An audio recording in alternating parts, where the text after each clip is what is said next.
श्री रामचरितमानस मानस निर्माण की तिथि तारांकन सादर सिवहीनाय अब माथा बरनो बिसद राम गुण गाथा संबत 1631 करो कथा हरिपद धरी सीसा दो भावार्थ।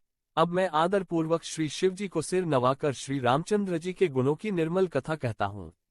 श्री हरि के चरणों पर सिर रखकर संवत 1631 में इस कथा का आरंभ करता हूँ। दो तारांकन नौमी भौम बार मधुमासा अवधपुरी यह चरित प्रकाशा जेही दिन राम जन्म श्रुति गावही तीरथ सकल जहाँ चली आवही तीन भावार्थ। चैत्र मास की नवमी तिथि मंगलवार को श्री अयोध्या जी में ये चरित्र प्रकाशित हुआ।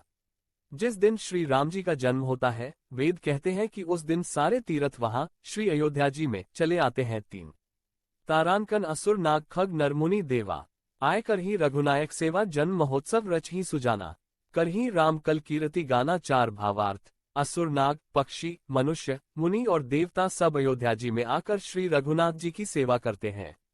बुद्धिमान लोग जन्म का महोत्सव मनाते हैं और श्री राम जी की सुंदर कीर्ति का गान करते हैं। चार दोहा तारांकन मज्जही सज्जन वृंद बहु पावन सरजुनीर जब ही राम धरी ध्यान और सुंदर श्याम शरीर। 34 भावार्थ।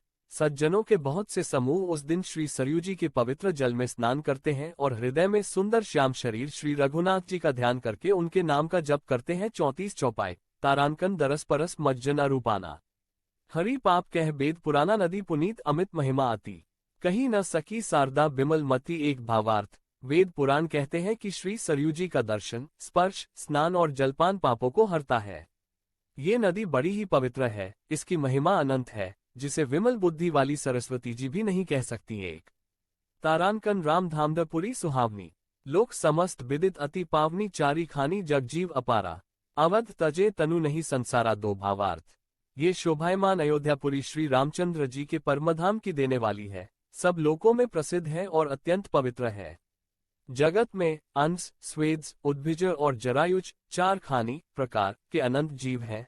इनमें से जो कोई भी अयोध्या जी में शरीर छोड़ते हैं वे फिर संसार में नहीं आते, जन्म मृत्यु के चक्कर से छूटकर भगवान के परमधाम में निवास करते हैं। दो तारांकन सब विधि पुरी मनोहर जानी सकल सिद्धिप्रद मंगल खानी बिमल कथा कर कीन आरंभा सुनत नसाही काम मद दंभा। तीन भावार्थ।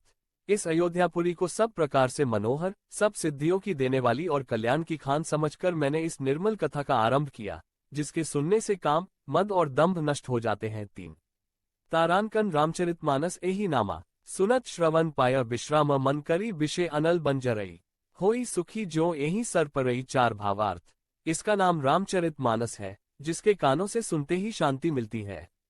मन रूपी हाथी विषय रूपी दावानल में जल रहा है, वो यदि इस रामचरितमानस रूपी सरोवर में आ पड़े तो सुखी हो जाए। चार तारांकन रामचरितमानस मुनि भावन बिरचेउ शंभु सुहावन पावन त्रिविध दोष दुख दारिद दावन कले कुचाली कुली कलुष नसावन। पांच भावार्थ। ये रामचरितमानस मुनियों का प्रिय है, इस सुहावने और पवित्र मानस की शिवजी ने रचना की। ये तीनों प्रकार के दोषों दुखों और दरिद्रता को तथा कलियुग की कुचालों और सब पापों का नाश करने वाला है। पांच तारांकन रची महेश निज मानस राखा पाए सुसमु सिवा सन भाषा ताते रामचरितमानस बर धरेव नाम हिया हैरी हर्षि हर्ष है। भावार्थ। श्री महादेव जी ने इसको रचकर अपने मन में रखा था और सुअवसर पाकर पार्वती जी से कहा। इसी से शिवजी ने इसको अपने हृदय में देखकर और प्रसन्न होकर इसका सुंदर रामचरितमानस नाम रखा। छह तारांकन कहूँ कथा सोई सुखद सुहाय सादर सुनहु सुजन मन लाए। सात भावार्थ। मैं उसी सुख देने वाली सुहावनी रामकथा को कहता हूँ। हे सज्जनों, आदर पूर्वक मन लगाकर इसे सुनिए। सात जय श्री राम जय श्री राम।